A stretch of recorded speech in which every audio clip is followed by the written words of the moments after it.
Bom dia a todos. Peter, obrigado pela abertura. Acho que hoje a gente tem uma oportunidade muito especial. Eu estaria mentindo se eu falasse que foi pensado, mas o evento, hoje, dia 13 de agosto, é o dia que o Banco Central inicia a sua segunda fase de todo o processo de Open Banking. Eu acho que é nessa segunda fase que, de fato, os brasileiros terão a noção do que o Open Banking pode trazer de oportunidades para a sua vida. Desde crédito mais barato, a chance também de você conseguir ter um atendimento de acordo com as suas necessidades e as suas vontades. Então, para mim, primeiro agradecer a vocês três que estão aqui, mas para nós da Apex é simbólico a gente conseguir começar esse evento de hoje falando sobre Open Banking num dia que já começa histórico para todo o país. Queria começar, Rodrigo, para você falar um pouco mais sobre essa mudança do BTG. O BTG é um banco que todos nós admiramos muito, um banco que é reconhecido pela sua casa de research, um banco que começa sempre como referência para todas as pessoas na América Latina como o principal banco de investimentos. Mas como que está sendo essa transição agora para o BTG+, e como que o BTG+, tem olhado essa nova fase do Open Banking? Bom, primeiro, bom dia a todos. Obrigado, pessoal da Apex, pelo convite. É muito legal estar aqui falando com vocês. Estava comentando que é o primeiro evento que eu venho presencial desde fevereiro de 2020, então é muito legal poder voltar a ver pessoas e falar com o público olhando nos olhos, né? Então, mais uma vez, obrigado pelo convite. Em relação ao BTG+, Vitor, todo mundo conhece o BTG Pactual, é um banco que tem mais de 38 anos de história, uma história de muito sucesso. E essa história de muito sucesso, ela começa com uma trading house e vai evoluindo o seu negócio ao longo do tempo. Então, passa a operar muito em mercados capitais, a fazer gestão de grandes patrimônios, atender grandes clientes institucionais e corporativos. 6, 7 anos atrás começa um novo negócio para atender também investidores de pessoa física com a plataforma digital, que é o BTG Pactual Digital. E mais recentemente a gente começa, questão de 2 anos, um projeto para desenvolver um banco de varejo. O que é um banco de varejo? Então, provavelmente a maioria de nós que estamos aqui temos investimentos, temos algum patrimônio que gerir, mas também temos crédito imobiliário, usamos cartões todos os dias, fazemos PIX, essa coisa maravilhosa que o Banco Central nos proporcionou, que a gente está aqui, presidente do Banco Central. E agora o Open Banking, né? Então, o impacto que isso tem na pessoa física é muito grande.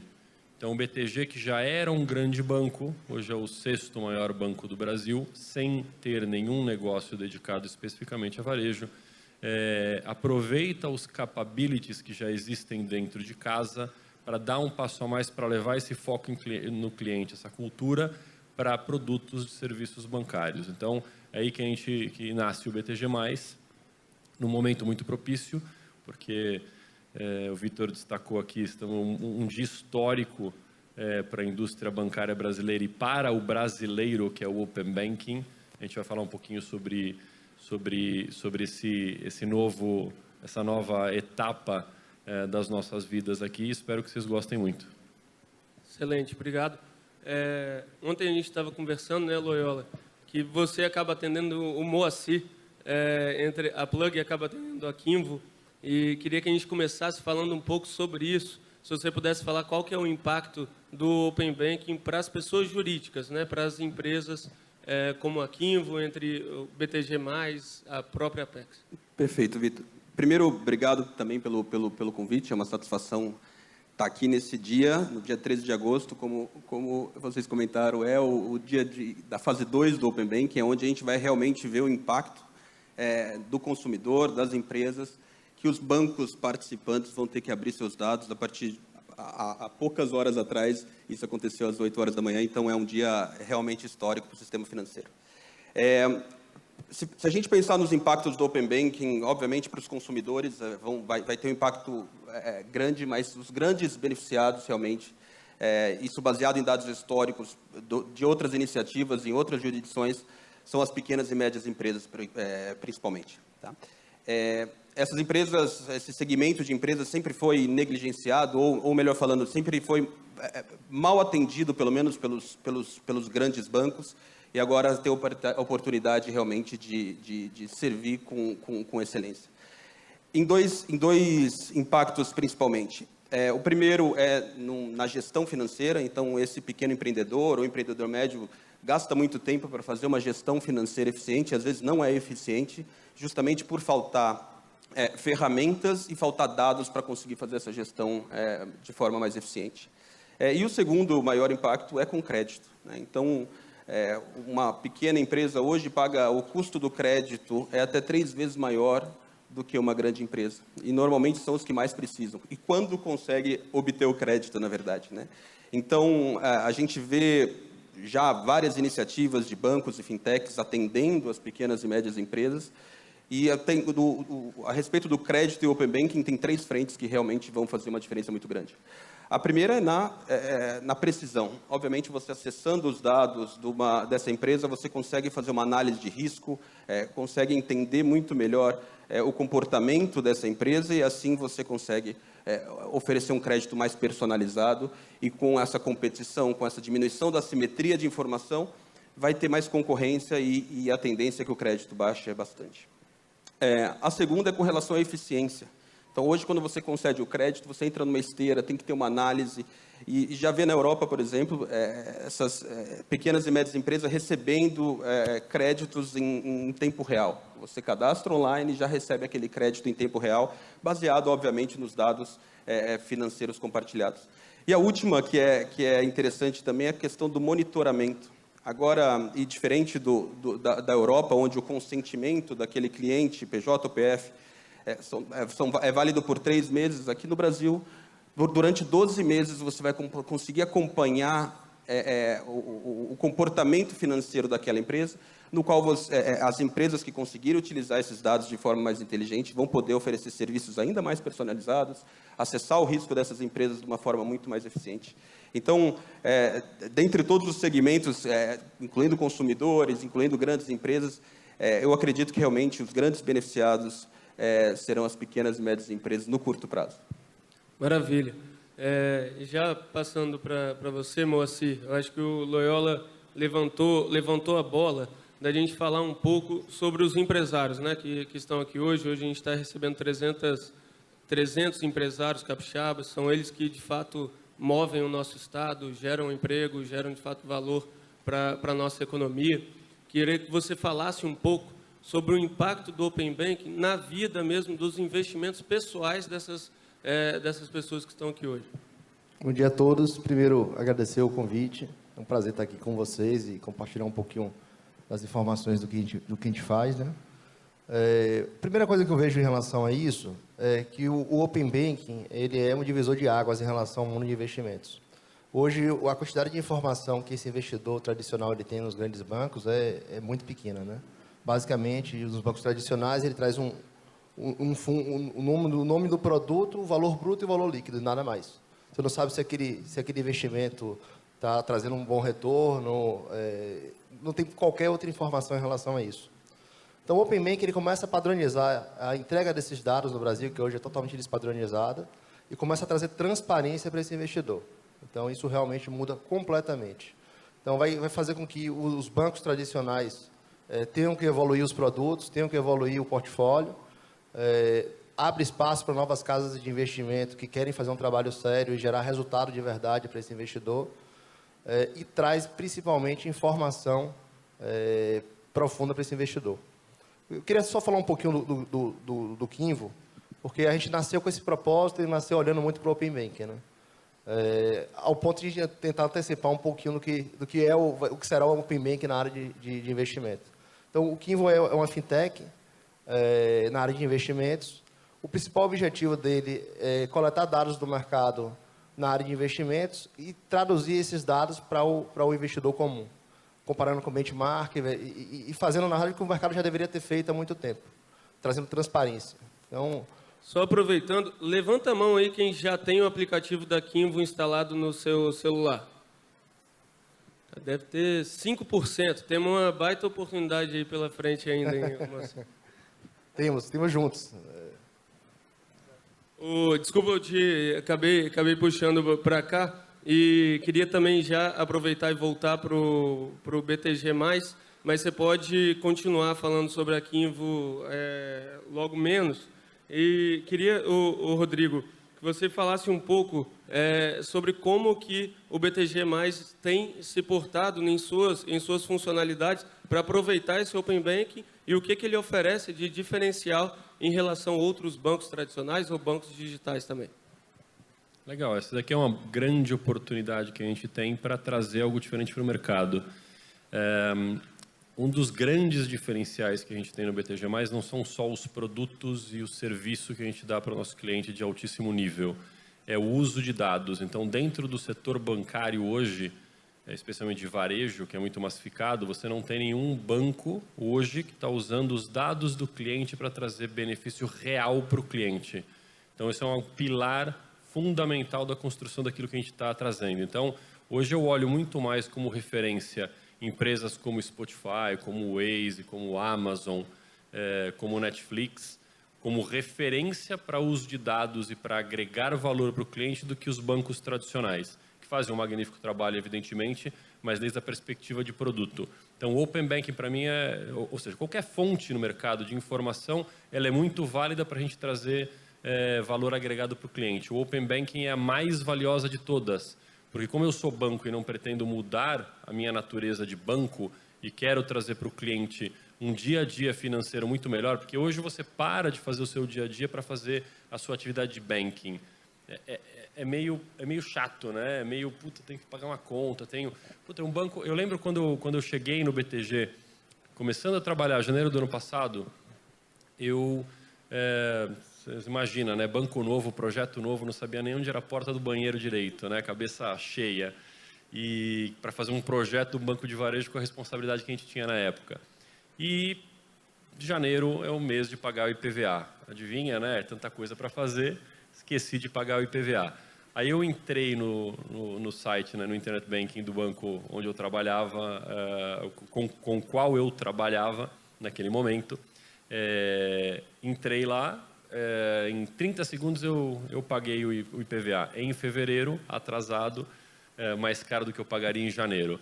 Por que foi tão rápido pagar? Porque eu já tinha a placa do meu carro, já tinha o Renavan, já tinha tudo, porque eu já tinha pago multa, já tinha pago licenciamento no passado. Aí eu fiquei pensando, por que o banco não me mandou uma notificação, um aviso falando assim, aqui no nosso cadastro, você tem um veículo com final de placa 2. O seu IPVA vence amanhã. Deseja pagá-lo? Sim. Pago. Então, é tão simples, né? Parece tão simples e não existe ninguém fazendo esse tipo de coisa. Então, leva isso exponencialmente a tudo aquilo que nos impacta, seja vida financeira ou não, e você vai pegar um pouquinho da ideia daquilo que a gente quer construir no BTG+. Então, não é só ter os melhores produtos bancários, é realmente ter uma interação com o cliente muito grande. O Open Banking traz isso para a gente de uma forma muito mais precisa. Perfeito. Queria voltar para você, Moacir, aproveitando esse gancho que o Curi falou sobre as funcionalidades que o Open Banking oferece para os bancos digitais, como que o Open Banking também pode ajudar na gestão da sua carteira de investimentos e dos seus gastos pessoais também, das suas despesas. Quando você começa a coletar dados de forma padronizada e trazer isso para algum ambiente controlado com sistemas e ferramentas, esse exemplo que o Curi está dando aí é perfeito. Porque você vai começar vou dar alguns outros exemplos aqui. A gente está lançando nos próximos dias, já com o BTG Pactual, a integração, que vai ser a primeira integração realmente de Open Banking, utilizando todos os pilares do Open Banking no Brasil. Então, o cliente que for cliente do Pactual e usar o Kinvo, ele vai trazer os dados de forma totalmente automatizada e atualizada de forma também automatizada. Tá? Ele não vai precisar lançar mais nada. Hoje ainda é feito muito de forma manual ou até de algumas importações via scrapping. Então, isso é uma mudança de experiência incrível. Com o Open Bank, isso vai ser muito comum. Então, por exemplo, você vai conseguir identificar se o cara tem alguma dívida e poder ofertar para ele um empréstimo mais barato. Você vai poder verificar se ele está pagando taxa no cartão de crédito e oferecer para ele um cartão que não tenha taxa. Então, você começa a mudar muito a experiência desse usuário. Eu diria o seguinte, o grande beneficiário do Open Bank é a pessoa física na ponta, porque ela vai ter uma concorrência maior, ela vai ter ofertas de serviço muito melhores, e acho que a gente vai chegar a um ponto que até o cara que não tem qualquer informação sobre investimento vai conseguir investir de forma bem simples. Tá? Perfeito. Loyola, ontem a gente estava conversando sobre seu MBA ainda lá na Europa. Você já tinha contato com o Open Banking, não tinha nem esse nome nem era posto ainda, né? Antes mesmo do Brasil começar a pensar sobre isso. Queria que você falasse um pouco da sua experiência lá atrás, antes disso tudo começar, esse movimento começar a surgir aqui no Brasil. Sei que você foi muito assediado, né, logo quando você decidiu voltar para o nosso país e começar esse trabalho, mas também assim, a gente é muito entusiasta com o Open Banking, mas quem perde com o Open Banking? Você consegue, além de falar sobre a sua experiência lá na Europa, quando você teve esse primeiro contato, também falar um pouco sobre isso? Claro que sim. Eu estava morando na Espanha e comecei a trabalhar. A primeira vez que eu fui falar de Open Banking em PSD2 foi em 2016. E no trabalho eu estava trabalhando já com isso e vi uma oportunidade enorme. Tá? E eu sou super otimista com relação ao Open Banking no Brasil, por algumas razões. Mais do que o impacto do Open Banking no Brasil vai ser muito maior do que na Europa, por exemplo, por algumas razões. A primeira é que o brasileiro é muito mais disposto a compartilhar seus dados por melhores produtos ou serviços. Tem algumas pesquisas que aproximadamente 53% dos brasileiros estão dispostos a compartilhar seus dados por melhores serviços e produtos.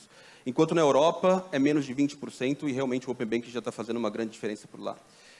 Um outro fator que é bastante, assim, tem fatores conjunturais aí, desde spread bancário muito alto, concentração bancária ainda no Brasil também é muito alta, número de desbancarizados, enfim, uma série de fatores que a gente deixa muito otimista o que o Open Banking pode ter impacto positivo no país. Tá?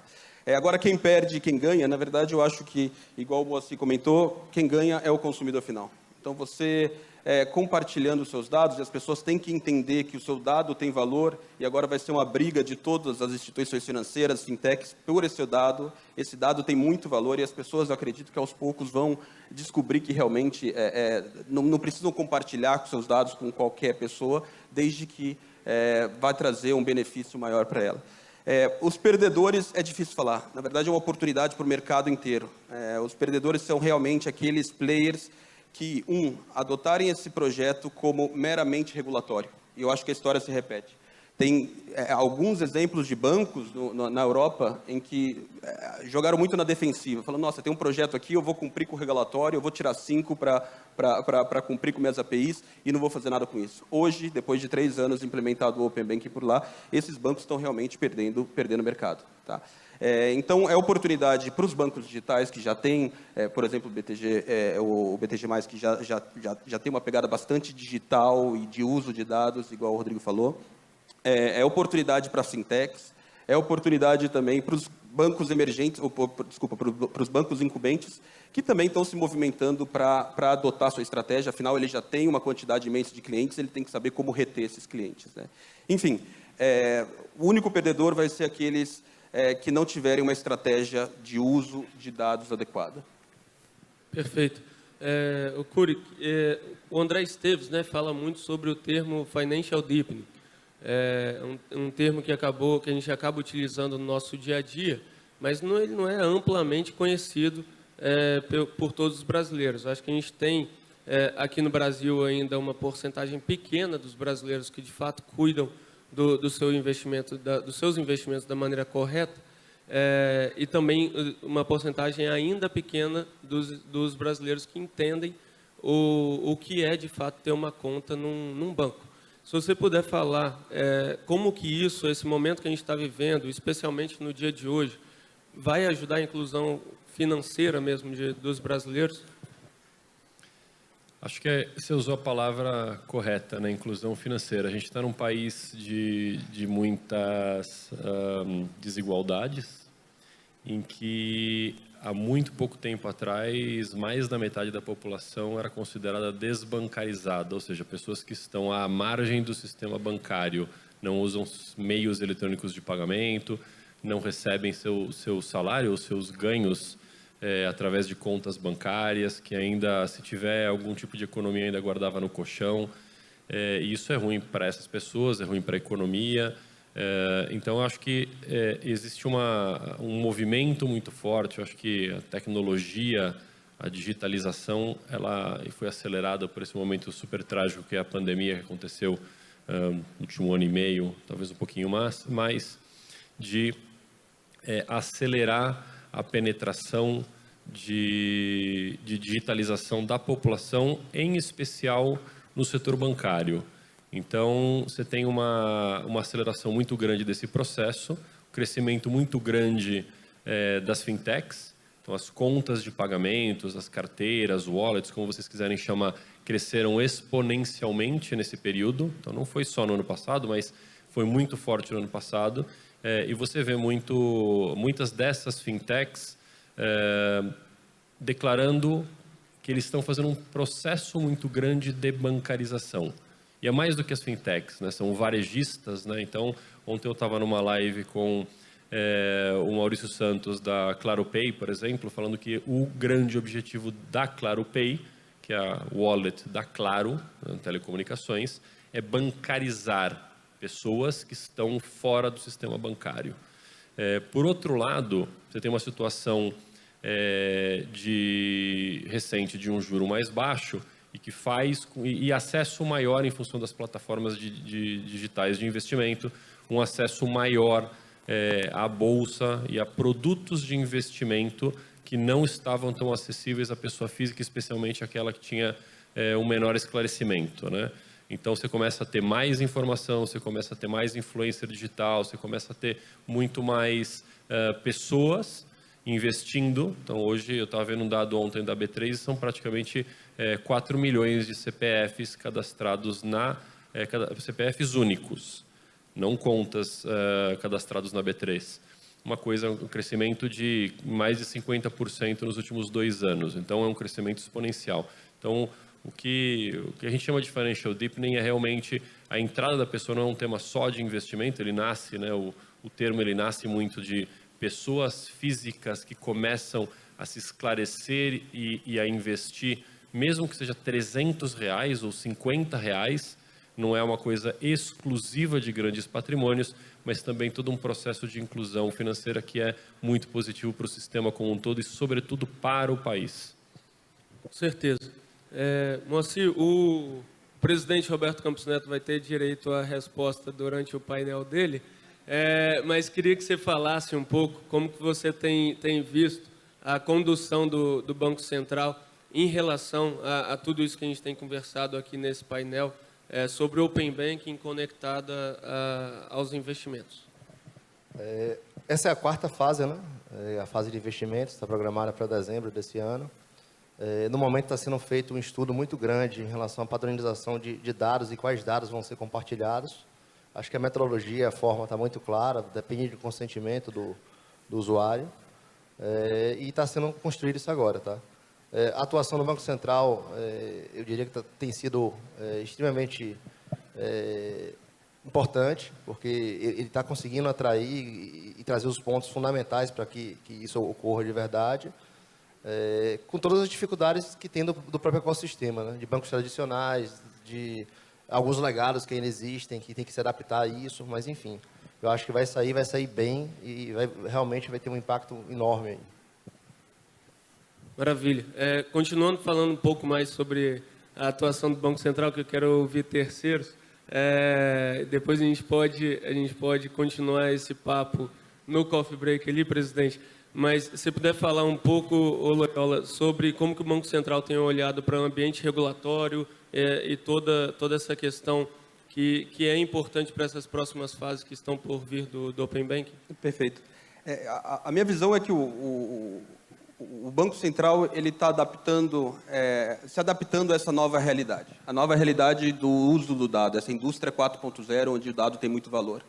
Então, o Open Banking é uma adaptação da LGPD, por exemplo. É uma adaptação de uma forma que as pessoas são donas dos seus dados e agora tem uma forma padronizada da gente compartilhar essa informação. Eu acho que dispensa falar que mundialmente o Banco Central brasileiro está sendo como exemplo, copiado, enfim, com várias particularidades, apesar de pegar como exemplo o Reino Unido, onde foi o berço do Open Banking, adaptando à realidade brasileira, melhorando esse processo que teve várias falhas no Reino Unido e agora sendo como um exemplo mundial de implementação de Open Banking, de implementação de compartilhamento de informações financeiras. Maravilha. E sobre esse cronograma de entregas, se a gente pudesse traduzir um pouco uma visão do que vai se tornar o setor bancário, né, o mercado de capitais brasileiros, após o Open Banking, se você pudesse traduzir, o Cury, em uma imagem, em algo que hoje ainda não acontece, daqui a 2, 3 anos, como que vai estar o mercado de capitais brasileiro após o Open Banking? Futurologia, né? Que difícil isso, né? Exato. Tem algumas pessoas que falam que existem formas melhores de você perder credibilidade do que ficar tentando projetar o futuro, né? Mas coloquei numa saia justa aí, não vamos levar isso a sério, mas se você pudesse imaginar um pouco como é que vai estar daqui a 3 anos. Eu acho que sim, o processo de inclusão financeira vai continuar, vai ter mais gente investindo. Eu acho que o mercado sempre passa por solavancos, a gente tem ano de eleição no ano que vem, então sempre pode ter ups and downs aí de bolsa, dólar, esse tipo de coisa, como a gente já está acostumado, né? Como todo bom brasileiro acompanha esse tipo de coisa, a gente já sabe como é que funciona. Mas, por outro lado, eu acho que o brasileiro está ganhando muita consciência financeira. Isso quer dizer que nós vamos investir melhor. Eu acho que o Banco Central está fazendo um trabalho magnífico, não é à toa que foi escolhido como melhor Banco Central do mundo, o melhor presidente de Banco Central do mundo no ano passado. O Pix é uma prova disso. E acho que a gente vai ter, sim, vencedores e perdedores no setor bancário. Eu acho que vai ter gente que vai saber usar muito bem os dados dos clientes e vai conseguir gerar muito valor agregado. E vai ter gente que, infelizmente, não vai conseguir fazer esse tipo de coisa e vai ficar pelo caminho. Perfeito. Olhando para essas oportunidades que vão surgir, né, e utilizando dessas funcionalidades que vão começar a ter cada vez mais acesso às instituições financeiras, Omossi, queria que você falasse um pouco sobre o cronograma do Banco Central em relação à prioridade mesmo das funcionalidades direcionadas a investimentos. O que está por vir ali em relação especificamente às funcionalidades conectadas a investimentos? Como eu falei um pouquinho anteriormente, né? Nesse momento está sendo feito todo o trabalho de padronização desses dados e que dados vão ser trazidos e compartilhados entre instituições, um pouco de metodologia de como isso vai ser feito e essa troca vai ser feita, como é que recebe o consentimento, como é que ele libera esse dado e ser recíproco, né? Então eles trocam dados, na verdade. Então é um pouco dessa construção. É isso que está sendo feito agora. É a última fase, então ela está um pouquinho, acho que fora do prazo também. Não sei se consegue para esse ano ainda, mas está sendo feito um trabalho e no momento está sendo discutido esse tema, tá?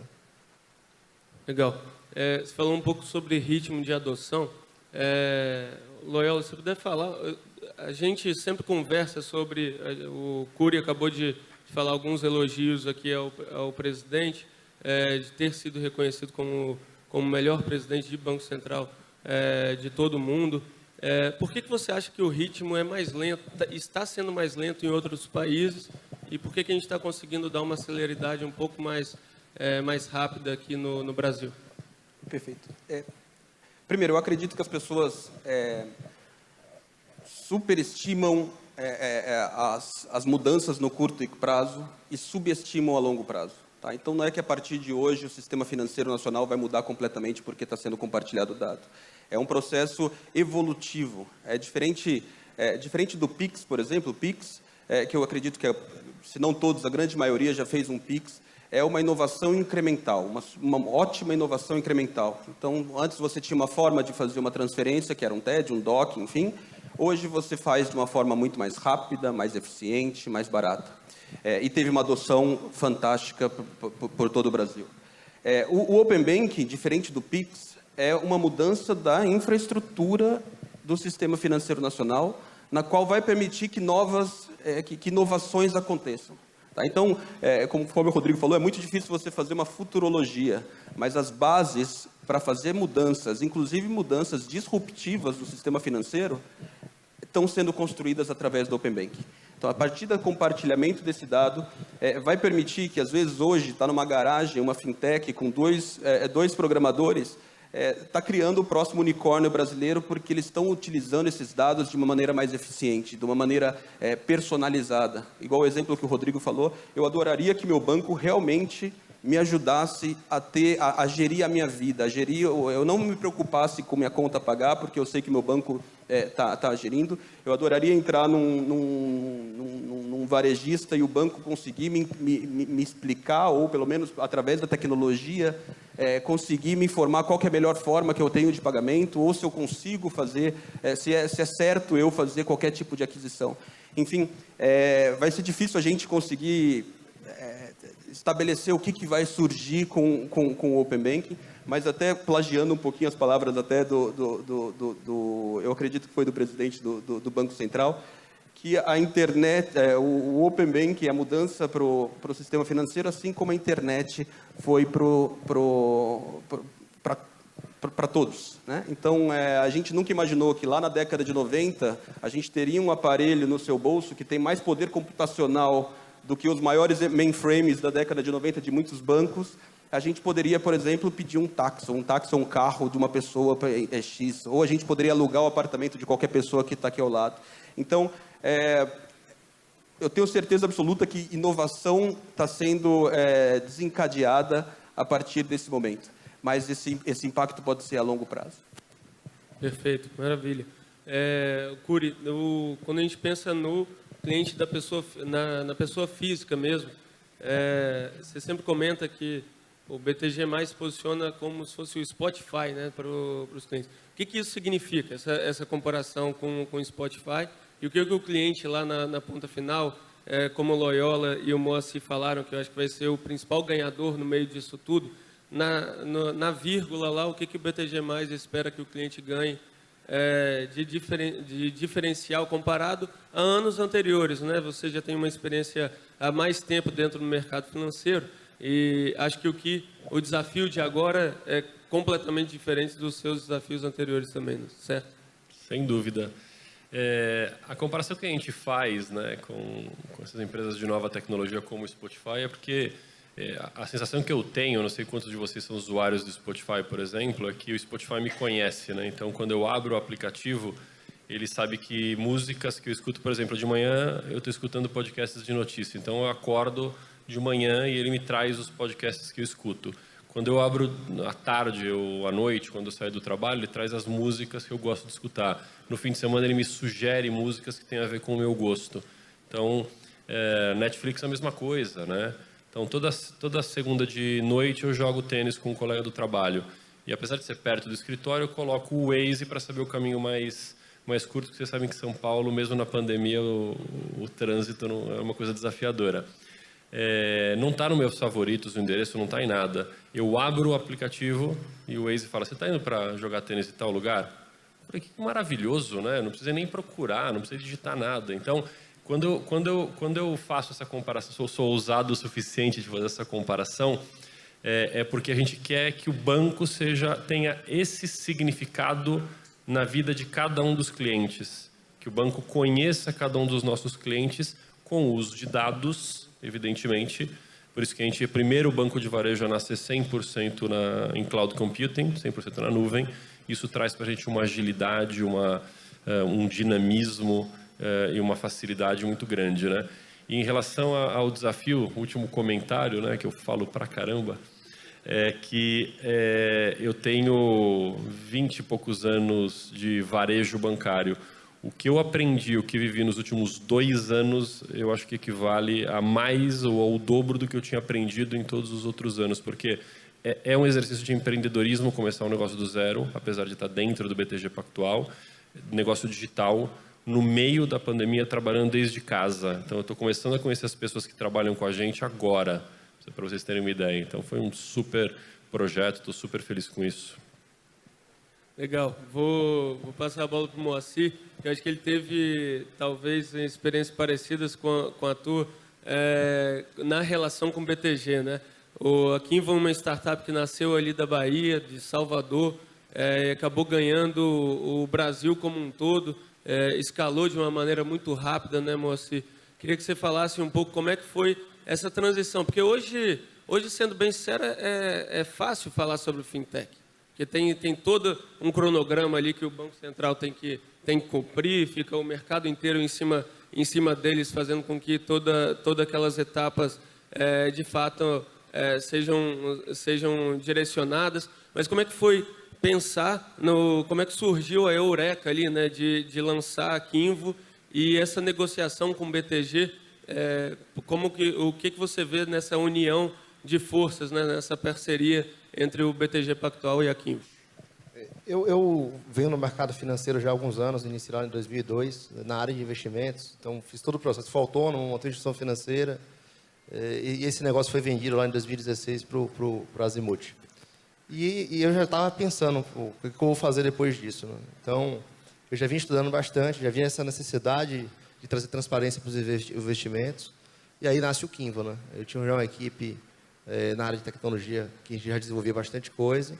E aí, a gente só não imaginava que ia acontecer o que aconteceu e da velocidade como aconteceu. O Kinvo hoje tem 750 mil usuários, né? A grande maioria ativos, são quase 150 bi de reais cadastrados aí, são mais de 10 milhões de interações de investimentos dentro da plataforma. E a gente chegou num dilema no final do ano passado, que era o seguinte: beleza, eu cheguei até aqui ajudando e trazendo transparência, mas uma plataforma ainda passível que ela depende de dado. Como é que eu realmente ajudo esse cara a alocar esse dinheiro e passo a interagir com ele? Era a próxima jornada. E aí já tinha uma conversa que a gente já estava tendo com o BTG em relação à visão, em relação à estratégia, muito de mercado, nada relacionado à negociação, à aquisição. E no final do ano passado a gente teve uma conversa mais firme em relação a isso e surgiu essa oportunidade de a gente se juntar para construir essa próxima milha, que é fazer a jornada completa do cliente, tá? Então, a tese da gente é que, quando esse cara pensar em investimento, ele olha para a plataforma da gente e ele consiga fazer toda a análise e conseguir aplicar da melhor forma de acordo com o perfil dele. E a tese é a mesma aí do Curi. É conhecer esse cara profundamente, qual o apetite a risco, quais são as preferências em relação ao conteúdo, a tipos de papéis, e a gente entregar para ele o que ele quer. A gente já usa muito IA hoje dentro da estrutura da gente.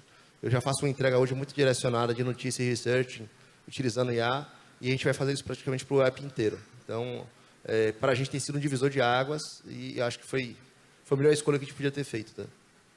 Irmão, Loyola, falando sobre divisor de águas, né, queria que você falasse um pouco. Loyola resolveu empreender com 2 argentinos, né, Loyola? É corajoso pra caramba. E hoje tem recebido um investimento, talvez, da principal aceleradora do mundo, que é o Y Combinator. Como é que foi empreender? Acho que a gente estava conversando ontem, é uma equipe muito voltada para a tecnologia, acaba estando espalhada ao redor do Brasil e de outros países aqui da América Latina também. Como é que é empreender com esses sócios que estão espalhados pela América Latina como um todo? E o que você tem aprendido nessa fase agora junto com o Y Combinator? Perfeito. Primeiro, a Plug é uma fintech de infraestrutura de Open Finance, né? Então, por meio da qual a gente tem uma forma mais simples e fácil de qualquer empresa, seja uma pequena fintech ou uma grande corporação, conectar os dados financeiros dos seus clientes, obviamente de forma bastante segura e consentida, né? Então, na prática, o que a gente faz é baixar as barreiras de adoção do Open Finance, para que qualquer empresa realmente consiga acessar esses dados, prover produtos e serviços muito mais personalizados para os seus clientes, né? A Plug sempre teve um viés muito tecnológico e uso de dados, né? E foi por isso que a gente foi aprovado pela Y Combinator, que é uma das é a maior aceleradora do mundo lá do Vale do Silício. Eles têm ajudado muito a gente a definir essas estratégias de crescimento. Foi muito alinhado com a nossa missão, realmente, de democratizar o acesso aos dados. E agora eles têm uma pegada bastante de produto, de tecnologia, coisa que a Plug já fazia e está acelerando a gente. Então, tem sido um aprendizado enorme, aprender com com a Y Combinator, que é aceleradora do Airbnb, do Dropbox e de outros unicórnios. Enfim, esperamos chegar lá como unicórnio em breve também. Maravilha, legal. Tenho certeza que vão. Infelizmente, a gente está terminando. Enfim, depois eu vou com certeza querer continuar o papo aí com vocês. Mas contar uma história rápida. Eu tenho um tio que ele não tinha celular na época que todo mundo tinha celular. E aí ele resolveu comprar um celular assim quando todo mundo já estava com WhatsApp, rede social e tudo mais. Hoje esse tio meu, ele me manda uma porrada de mensagem via Facebook, Messenger. E aí quando eu encontro ele, ele fala assim, pô, você não me responde no Facebook. Eu falei, tio, ninguém mais usa o Facebook. Entendeu? Eu nem olho mais o meu Messenger ali no Facebook. E tem um livro, né, que a gente gosta pra caramba, que é Crossing the Chasm, né, que é Atravessando o Abismo, que a gente fala sobre os inovadores, sobre a primeira maioria, essa dificuldade da gente atravessar o abismo e ir para a segunda maioria, e sempre tem os retardatários, assim, né? Se vocês pudessem dar uma dica, assim, para as pessoas se posicionarem mais como inovadores, né, como a primeira maioria, de testar as coisas novas que o mundo tem proporcionado a nós, como é que vocês terminariam esse painel aqui, dando um conselho para toda a plateia que não só está escutando a gente aqui presencial, mas pela nossa transmissão também no YouTube da Rede Vitória. Muito bom o exemplo do seu tio, tem muita gente assim, e nós eu tenho certeza que ele não está escutando, então por isso que eu vou falei. contar para ele, vou entrar no Facebook de novo, vou achar ele lá. Eu acho que muitas vezes nós nos achamos inovadores, mas a gente tem um comportamento muito parecido com o do seu tio, né? E eu acho que o setor bancário é um banco que ele foi pouco disruptado. Todo mundo fala que sim, está disruptando. Agora, levar a agência para dentro de um aplicativo não é suficiente. Tem que mudar a maneira como faz isso. Então, hoje a gente cresce muito rápido, porque muita gente está acreditando no nosso projeto e está fazendo. Agora, tem muita gente que fala, não, eu estou onde está, já tenho muita conta, tal. Ninguém tem nada parecido. Então, o primeiro passo é o passo mais importante. Você não queria sair do CD e foi para o Spotify. Você não quer sair do teu banco tradicional, tem que ir para o banco digital, tem que testar, tem que ver. Então, eu acho que não ter medo de provar novas tecnologias é algo importantíssimo. Não dá para discordar. Nesse novo mundo, com mais concorrência... Loyola, deixa eu te cortar. Queria que você também, na sua fala, falasse sobre o futuro dos boletos. Tá bom, eu recebi no LinkedIn, teve um post essa semana falando, olha, qual que vai ser a próxima fintech que vai conseguir me mostrar como não utilizar uma caneta, porque tem tanto zero no boleto, eu tenho que ficar colocando a caneta ali para fazer, a próxima disrupção vai ser a pessoa que conseguir me substituir a minha caneta para contar os zeros do boleto. Enfim, o Pix, QR Code, obviamente, substituirá o boleto, tem formas mais eficientes, mais rápidas de se fazer o pagamento, vai ser gradual, enfim, o próprio projeto do Open Bank na fase 3, com iniciação de pagamento, já vai ser grande responsável por fazer essa troca.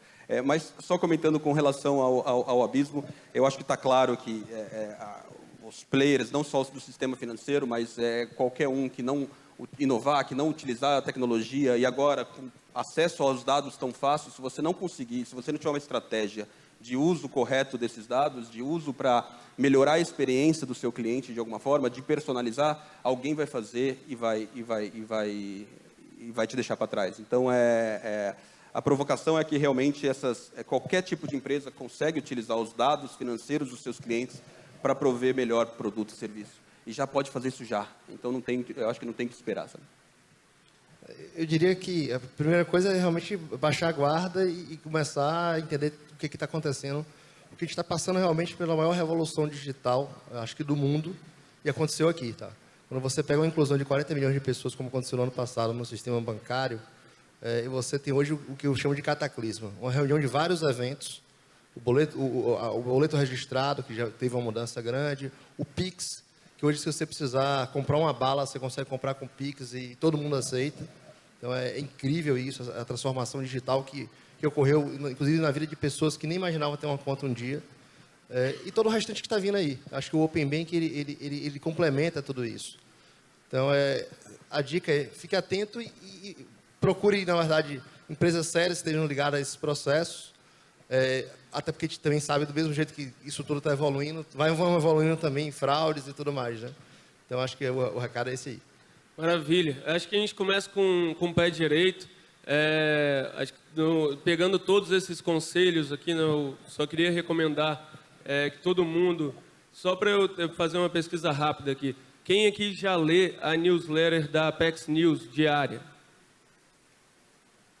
Ó, tem uns 20% aí que está faltando, hein, Luan? Cadê o Luan aí? Para depois a gente colocar esse Luan tá lá atrás, esses 20% aí para ler a Apex News todo dia, que a gente mantém todo mundo informado, e o único recado que a gente tem para dar é que, de fato, aproveitem tudo isso que essas três lideranças aqui do mercado financeiro estão fazendo como novas funcionalidades para cada cliente, para cada pessoa física no Brasil, tá?